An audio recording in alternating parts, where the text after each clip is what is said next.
ಇಂಚರ ಕೊಡಗು ವಾರ್ತೆಗೆ ಸ್ವಾಗತ.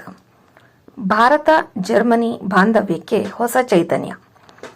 ಪ್ರಧಾನಿ ಮೋದಿ ಮತ್ತು ಚಾನ್ಸಲರ್ ಫ್ರೆಡ್ರಿಕ್ ಮೆರ್ಜ್ ಐತಿಹಾಸಿಕ ಭೇಟಿ ಭಾರತ ಮತ್ತು ಜರ್ಮನಿ ನಡುವಿನ ಕಾರ್ಯತಂತ್ರದ ಪಾಲುದಾರಿಕೆಯನ್ನು ಮತ್ತಷ್ಟು ಗಟ್ಟಿಗೊಳಿಸುವ ನಿಟ್ಟಿನಲ್ಲಿ ಜರ್ಮನ್ ಚಾನ್ಸಲರ್ ಫ್ರೆಡ್ರಿಕ್ ಮೆರ್ಜ್ ಅವರು ಜನವರಿ 12 ಮತ್ತು 13ರಂದು ಭಾರತಕ್ಕೆ ಭೇಟಿ ನೀಡಿದರು.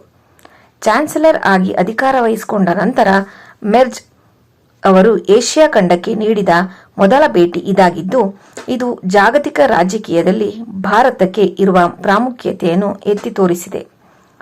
ಪ್ರಮುಖ ಮುಖ್ಯಾಂಶಗಳು: ಸಬರ್ಮತಿ ಆಶ್ರಮಕ್ಕೆ ಭೇಟಿ. ಪ್ರಧಾನಿ ನರೇಂದ್ರ ಮೋದಿ ಅವರು ಅಹಮದಾಬಾದ್ನಲ್ಲಿ ಚಾನ್ಸಲರ್ ಮೆರ್ಜ್ ಅವರನ್ನು ಆತ್ಮೀಯವಾಗಿ ಸ್ವಾಗತಿಸಿದರು. ಉಭಯ ನಾಯಕರು ಸಬರ್ಮತಿ ಆಶ್ರಮಕ್ಕೆ ಭೇಟಿ ನೀಡಿ ಮಹಾತ್ಮ ಗಾಂಧೀಜಿಯವರ ಪ್ರತಿಮೆಗೆ ಪುಷ್ಪಾರ್ಚನೆ ಮಾಡಿದರು. ಗಾಂಧೀಜಿಯವರ ಅಹಿಂಸೆ ಮತ್ತು ಸ್ವಾವಲಂಬನೆಯ ಬೋಧನೆಗಳು ಇಂದಿಗೂ ಪ್ರಸ್ತುತ ಎಂದು ಮೆರ್ಜ್ ಶ್ಲಾಘಿಸಿದರು. ಗಾಳಿಪಟ ಉತ್ಸವದಲ್ಲಿ ಭಾಗಿ. ಅಹಮದಾಬಾದ್ನ ಸಬರ್ಮತಿ ನದಿ ದಂಡೆಯಲ್ಲಿ ನಡೆದ ಅಂತಾರಾಷ್ಟ್ರೀಯ ಗಾಳಿಪಟ ಉತ್ಸವ 2026 ಉಭಯ ನಾಯಕರು ಉದ್ಘಾಟಿಸಿದರು. ಪ್ರಧಾನಿ ಮೋದಿ ಮತ್ತು ಚಾನ್ಸಲರ್ ಮೆರ್ಜ್ ಅವರು ಒಟ್ಟಾಗಿ ಗಾಳಿಪಟ ಹಾರಿಸುವ ಮೂಲಕ ಸಾಂಸ್ಕೃತಿಕ ವಿನಿಮಯಕ್ಕೆ ಸಾಕ್ಷಿಯಾದರು.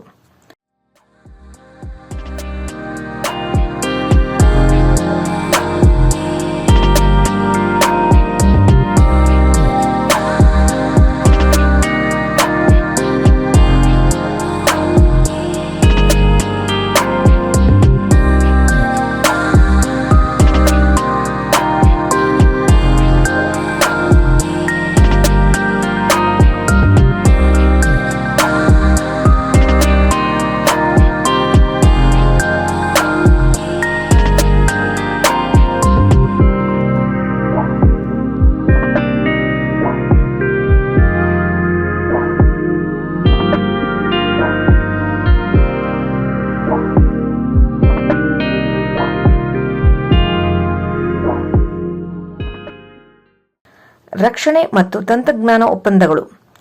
ಗಾಂಧಿನಗರದ ಮಹಾತ್ಮ ಮಂದಿರದಲ್ಲಿ ನಡೆದ ದ್ವಿಪಕ್ಷೀಯ ಮಾತುಕತೆಯಲ್ಲಿ ರಕ್ಷಣೆ, ಹಸಿರು ಇಂಧನ, ಅರೆವಾಹಕಗಳು ಮತ್ತು ಕೃತಕ ಬುದ್ಧಿಮತ್ತೆ ಸೇರಿದಂತೆ ಸುಮಾರು 19 ಪ್ರಮುಖ ಒಪ್ಪಂದಗಳಿಗೆ ಸಹಿ ಹಾಕಲಾಯಿತು.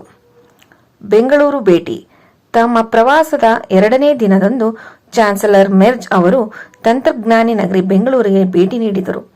ಅಲ್ಲಿ ಅವರು ಬಾಷ್ ಕ್ಯಾಂಪಸ್ ಮತ್ತು ಭಾರತೀಯ ವಿಜ್ಞಾನ ಸಂಸ್ಥೆಯ ನ್ಯಾನೋ ವಿಜ್ಞಾನ ಕೇಂದ್ರಕ್ಕೆ ಭೇಟಿ ನೀಡಿ ತಾಂತ್ರಿಕ ಸಹಕಾರದ ಬಗ್ಗೆ ಚರ್ಚಿಸಿದರು.